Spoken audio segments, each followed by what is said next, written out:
الدنيا والدين والصلاة والسلام على أشرف الأنبياء والمرسلين وعلى آله وصحبه والتابعين وتابعهم بإحسان إلى يوم الدين. وقال الله تعالى في القرآن الكريم: أعوذ بالله من الشيطان الرجيم.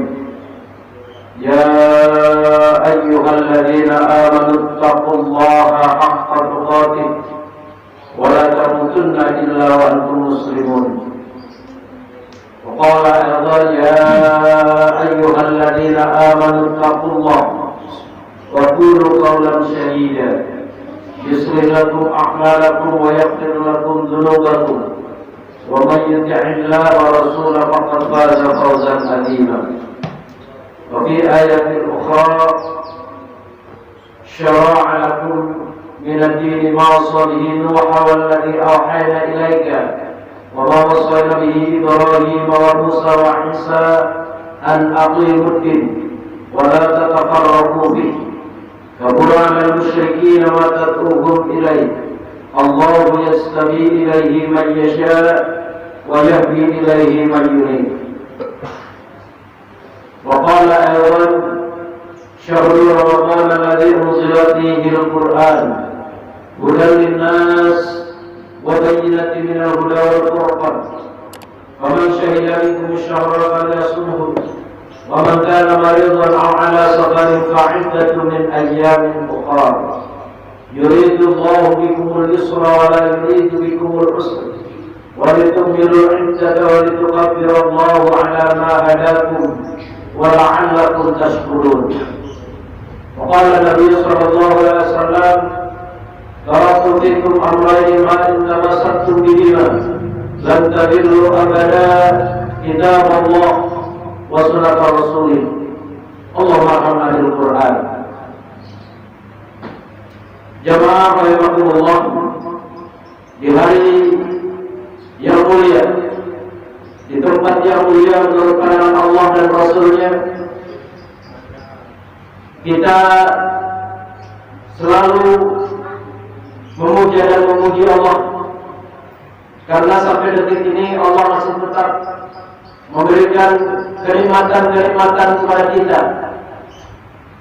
Dan seandainya ada manusia yang mencoba untuk menghitung nikmat Allah, wa in ta'udu ni'matallahi la tuhsuha, tidak ada segelintir manusia pun yang mampu menghitung nikmat Allah.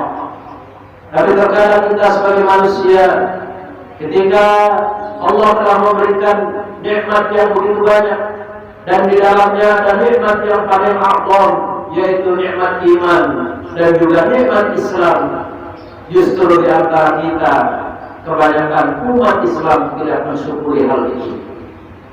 Maka dalam kesempatan kali ini mengajak bersyukur kepada Allah bukan suatu adat atau kebiasaan yang bertentangan dengan syariat, tapi sungguh Allah telah mengajarkan di dalam Al-Qur'anul Karim: A'udzu billahi minasyaitonir rajim, wa ista'adzana rabbukum la in syakartum la azidannakum wa la in kafartum inna 'adzabi lasyadid. Ternyata bersyukur kepada Allah adalah suatu perintah yang telah Allah perintahkan di dalam Al-Qur'an. Hendaklah kalian bersyukur kepada Allah dengan apa yang telah Allah izinkan kalian miliki. Maka barang siapa yang selalu bersyukur kepada Allah, Allah jaminannya la azidanakum. Tapi tentunya orang yang tidak mau bersyukur alias kufur terhadap nikmat Allah, sungguh azab Allah sangat berat. Masyaallah muslimin rahimakumullah. Syukur artinya menerima, lawan syukur adalah kufur. Syukur artinya menerima apa-apa yang telah Allah berikan kepada kita.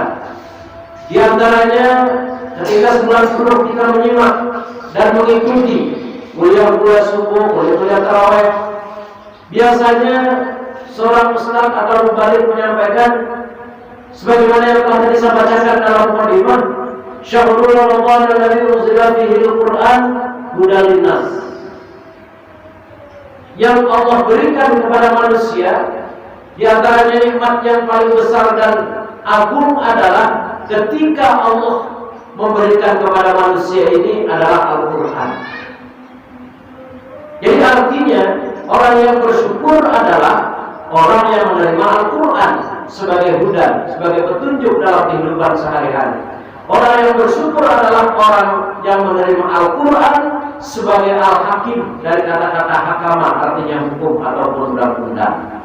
Orang yang tidak mau bersyukur alias kufur terhadap nikmat Allah, orang yang menolak terhadap Al-Quran alias orang tersebut tidak mau menerima syariat Allah, yaitu syariat Al-Quran Al-Karim. Maka dalam kesempatan kali ini khatib selalu berwasiat kepada pribadi khususnya dan umumnya kepada jemaah sekalian, wujud syukur kita adalah menerima apa yang telah Allah berikan kepada kita. Maka ketika Allah menyampaikan, ya ayyuhalladzina amanu taqullaha haqqa tuqatih wa la tamutunna illa wa antum muslimun. Ternyata takwa juga perintah Allah yang Allah turunkan kepada manusia orang yang beriman. Ya ayyuhalladzina amanu taqullaha haqqa tuqatih wa la tamutunna illa wa antum muslimun. Allah memerintahkan kepada kita untuk bertakwa dengan sungguh-sungguh menurut pandangan Allah dan Rasul-Nya. Dan ternyata selama kita melakukan saum sebulan penuh, di ujung ayatnya, di mana di awal ya ayyuhalladzina amanu kutiba alaikumus syiyam kama kutiba alal ladzina min qablikum la'allakum tattaqun. Endingnya Allah memerintahkan pada umat manusia untuk saum itu agar manusia melakukan ketakwaan kita kepada Allah Subhanahu wa taala. Setiap saat kita berupaya untuk meningkatkan takwa. Sebagaimana sering saya sampaikan, takwa secara Allah bermakna takut. Secara istilah adalah imtisalul awamir wa ijtinabun nawahi. Takwa adalah melaksanakan semua apa yang diperintah oleh Allah dan menjauhi semua apa yang dilarang oleh Allah. Orang yang bertakwa, setelah sebulan penuh kita melaksanakan saum, pasti kita akan merasa takut. Kalau bulan puasa kita mampu melaksanakan sholat selalu berjamaah, di bulan Ramadan kita setiap saat membaca Al-Quran di sela-sela senggang waktu. Wujud orang yang bertakwa kepada Allah, di mana Syawal adalah tarbiyah, artinya peningkatan. Kalau di bulan Ramadan kita mampu melaksanakan sholat secara berjamaah, secara rutinitas kita membaca Al-Quran, tentunya di bulan Syawal ini harus ada peningkatan. Nah, bentuk realisasi orang yang bertakwa tampak ketika kita masuk di bulan Syawal dan bulan-bulan seterusnya. Kalau ada peningkatan kita kepada Allah, berarti spontanitas orang itu telah mewujudkan ketakwaannya kepada Allah Subhanahu wa taala. Masyaallah muslimin rahimakumullah. Tadi secara takwa sudah saya sampaikan, baik pengertiannya lugas ataupun secara istilah. Tapi rumusnya orang yang bertakwa kepada Allah agar mencapai haqqa tuqatih adalah surat Al-Imran ayat 103 yang berbunyi a'udzubillahi minasyaitonirrajim wa'tasimu bihablillahi jami'a wa la tafarraqu wadhkuru ni'matallahi 'alaikum id kuntum a'da'a fa'alafa baina qulubikum fa'asbatum bi ni'matihi ikhwana wa kuntum 'ala safa hufratin minan nari fa'anqadhakum minha kadzalika yubayyinullahu lakum ayatihi la'allakum tahtadun. Masyaallah muslimin rahimakumullah. Ketika kita senang mendengarkan khutbah dan ceramah serta tausiah, maka tentunya ratusan bahkan ribuan kali kita mendengar apa yang disampaikan oleh mubalik, perintah dari Allah Subhanahu wa taala, wa'tasimu bihablillahi jami'a wa la tafarraqu. Ternyata pengertian daripada ayat itu semua ulama dan semua umat Islam sepakat bahwa umat Islam ini wajib mutlak bersatu dan haram mutlak berpecah. Jadi ini kewajiban. Saya berharap semua umat Islam itu menjadikan akidah perintah Allah semua persatuan ini seperti mengakidai perintah Allah dalam bentuk hal lain, seperti sholat, seperti zakat, seperti puasa dan yang lain-lainnya.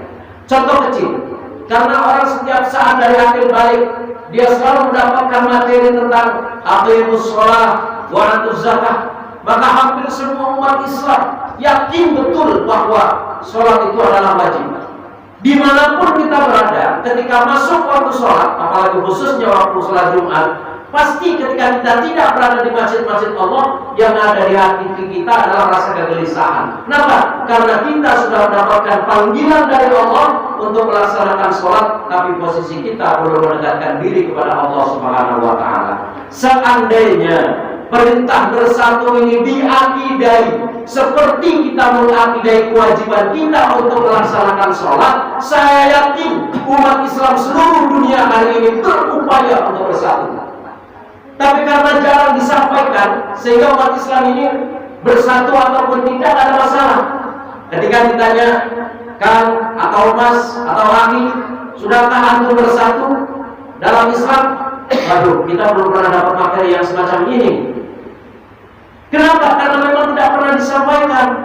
Tapi kalau kita sudah membaca berulang-ulang dan memahami isi kandungannya, begitu wajibnya umat Islam ini bersatu. Yang namanya bersatu, nah ini jawabannya bersama dalil Quran dan hadis juga semua orang sepakat. Yang namanya bersatu adalah pemimpinnya satu. Umat dan wahidah, umat yang bersatu, berarti umat Islam harus punya satu pemimpin. Dan kepemimpinan ini pun tidak dijelaskan segitu gamblang-nya. Sehingga kita, kalau seandainya berada di tengah-tengah umat Islam, 100 umat Islam, dari 5 pertanyaan, 4 jawaban akan dijawab dengan sama. 100 orangnya akan menjawab sama. Kalau saya contohkan semacam ini, ada 100 orang di depan orang saya tanya, wahai 100 orang yang beragama Islam, siapa Tuhan kalian? 100 orang akan menjawab Allah. Siapa Nabi kalian? Akan menjawab Nabi Muhammad SAW. Apa kitab kalian? Pasti akan menjawab Al-Quran. Dan ketika ditanya siapa saudara kalian, pasti akan menjawab orang-orang yang beriman. Tapi 100 orang ketika kita tanya, siapa pemimpin kalian? Ini yang tidak ditemukan jawaban yang sama. Seharusnya kalau yang namanya umatan wahidah, umat yang satu, ketika 100 orang menjawab Allahnya sama, Nabinya sama, Qurannya sama, kiblatnya sama, saudaranya sama, seharusnya umat Islam pun ketika dijawab siapa pemimpinnya dengan jawaban pemimpin yang sama. Masyaallah muslimin rahimahumullah. Kalau dari zaman Nabi Adam sampai dengan Nabi Muhammad, pada masanya mereka menjawab ketika ditanya zaman Adam siapa pemimpinnya, mereka akan menjawab Adam sebagai pemimpinnya. Ketika mereka hidup pada masa kepemimpinan Nabi Nuh, dan ketika ditanya siapa pemimpinnya, yaitu Nuh alaihissalam. Ketika ditanya mereka hidup pada Musa, pasti ditanya siapa pemimpinnya, Musa alaihissalam. Ketika mereka hidup dalam kepemimpinan Nabi Muhammad SAW, mereka ditanya siapa pemimpinnya, pasti mereka akan jawab Nabi Muhammad SAW. Karena memang hal itu sudah diabadikan melalui hadis Rasulullah SAW. Sesungguhnya Bani Israel ini dipimpin oleh seorang nabi. Apabila nabi yang satu meninggal, maka diganti nabi yang lain. Begitu seterusnya sampai dengan aku. Maka setelah aku Muhammad, umat Islam tidak lagi dipimpin oleh seorang nabi, tapi akan dipimpin oleh seorang khalifah yang jumlahnya banyak. Maka ketika Nabi Muhammad SAW wafat, pemimpin umat Islam tidak lagi bergelar nabi. Kalau seandainya ada yang mengikrarkan dirinya sebagai nabi seperti Musailamah, maka sejarah menyepakati bahwa itu adalah nabi palsu. Pemimpin berikutnya adalah Abu Bakar As-Siddiq. Abu Bakar As-Siddiq wafat, dilanjutkan Umar wafat, Utsman wafat, Ali wafat, Hasan bin Ali. Setelah Hasan bin Ali mengundurkan diri, maka dilanjutkan kepemimpinan umat Islam oleh Bani Umayyah dengan puluhan khalifah. Berakhir Bani Umayyah dengan puluhan khalifah, dilanjutkan Bani Abbasiyah dengan puluhan khalifah pula. Setelah berakhir Bani Abbasiyah, dilanjutkan kepemimpinan dengan Bani Utsmaniyah. Sejarah telah mencatat setelah wafatnya Rasulullah diawali dari Abu Bakar As-Siddiq dan berakhir pada tanggal 3 bulan 3 tahun 1924 dengan khalifah yang 104, yaitu Abdul Majid II. Maka semenjak itu umat Islam tidak lagi punya seorang pemimpin. Walhasil kalau ditanya siapa kepemimpinannya, kalau seandainya umat Islam ada 100 pojok dan di pojok itu ada ulama, maka akan ada 100 pemimpin. Sementara di dalam Al-Quran begitu jelas Allah menyatakan dalam nahi, larangan tegas terhadap umat Islam, wala tatafarraqu, kalian diharamkan untuk berpecah. Jadi umat Islam tidak diperbolehkan punya banyak pemimpin, karena kita sudah bersama-sama melafazkan kalimat tauhid, dan itu pun bunyal Islam. Syarat menjadi orang Islam yang pertama adalah ucapan asyhadu alla ilaha illallah. Itu dinamakan kalimat tauhid. Maka orang yang sudah melafalkan la ilaha illallah, konsekuensinya harus bersatu. Kalau ada orang sudah melafalkan la ilaha illallah tapi tidak bersatu, dia membohongi Allah, membohongi Rasulullah, membohongi dirinya, dan membohongi seluruh umat Islam sedunia. Ma'asyiral muslimin rahimakumullah, qadarullah. Setelah umat Islam tidak punya pemimpin kurang lebih 73 tahun lamanya, tepatnya tanggal 18 Juli tahun 1997, dimaklumatkan kembali sistem khilafah Islam oleh Syekh Abdul Qadir Hasan Al-Barojah. Tahun 2000 maka disepakatilah beliau sebagai khalifah yang ke-105. Alhamdulillah, hari ini orang-orang yang sudah berada dalam sistem khilafah Islam, yang sudah punya seorang pemimpin yaitu Ustaz Abdul Qadir Hasan Al-Barojah, kalau ada pengikutnya 10.000, 20.000, 100.000, maka 100.000 orang itu akan menjawab dengan jawaban yang sama dari pertanyaan siapa Tuhanmu, siapa nabimu, apa kitabmu, apa kiblatmu, sampai siapa imammu, jawabnya Syekh Abdul Qadir Hasan Al-Barojah. Maka kita bersyukur hari ini kita sudah berada dalam satu wadah sistem khilafah Islam yang dipimpin oleh seorang khalifah. Mudah-mudahan Allah memberikan dan memahdikan kita sehingga kita termasuk orang-orang yang istiqomah. Barakallahu lakum fil Qur'anil 'azim wa nafa'ana wa iyyakum bima fihi minal ayati wa dzikril hakim. Taqabbal minna wa minkum tilawatahu innahu wal ghafurur rahim.